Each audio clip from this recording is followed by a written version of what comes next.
28 વાર તારી દીકરી અરે તોડી નાખ્યું. અરે એ મેં 56 વાર તોડી નાખ્યું. ફોન મૂકો. તારી દીકરી મારા ઘરમાં ન જોઈ. અરે મોટા મૂકી દે ફોન. મૂક ફોન. અરે પણ અરે અબ્બા મોટા ભાઈ આમાં તમારો કાયદેસર વાંક દેખાય છે. મારો વાક આ તો મારી યાર એલ થેલ વાતું કરતો તો મારો વેવાય. અરે પણ તમે તમારા દીકરાને જાહેરમાં ઉતારી પાડો એમાં વેવાય કઈ ખોટા નથી. બરાબર જ કહે છે ઈ. હું બોલ્યો તું? બરાબર કહે છે વેવાય. અરે પણ ગબે એમ વાતું કરતો તો મારી સામે. અરે પણ તમે આમ તોડવાની વાત કરો તો સમાજમાં આપણી શું ઇજ્જત રહે? કયો આપણું નાક કપાઈ જાય? કયો કાકા તમે? અરે અટાણે ગામડે ગામડે 38 વર્ષના વાંઢા રખડે છે.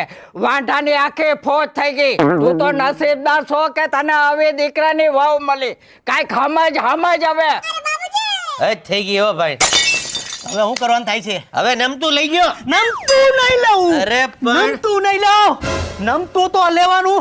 એક વાર ની 7 વાર ની લઉં નમતું. અરે પણ આપણે છે ને છોકરાટું વહુ લેવાની છે. આપણે દીકરો દેવાનો નથી. આપણે એની યારે શાંતિથી વર્તન કરવું પડે મોટા ભાઈ. આ દીકરાની વાત આવે ને હું મોળો પડી જાઉં. જોયું અમે તમે કેટલા મોડા પડ્યા? જોયું અમે. મોળો પડી જાઉં છું. દીકરાની વાત આવે. હવે છે ને કાકા વેવાઈને હું ફોન કરું, ત્યાં ચા પાણીનું ગોઠવું અને આ મામલો ઠારી દઈ. હું નમતું નહીં આપું. તમે ખાલી શાંતિ રાખજો. નમતું અમારે તમારું કે જ નથી જોતું.